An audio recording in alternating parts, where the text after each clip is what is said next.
naghahanap ka ng investment na pwede mong simulan, pwede ka sa Kaiser. Ito ay 3-in-1 na. Meron ka ditong investment, healthcare, at life insurance. Kaya nga tinatawag na level 1 investing.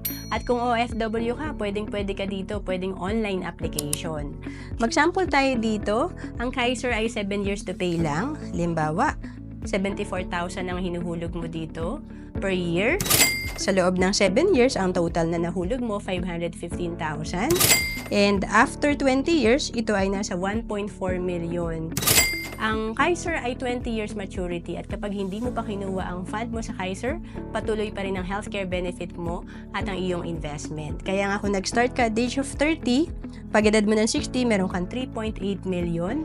And ang passive income mo dito kung 10%, 380,000 or 31,000 per month na passive income. To know more about Kaiser, message mo lang ako sa FB, Roan Celis Capistrano.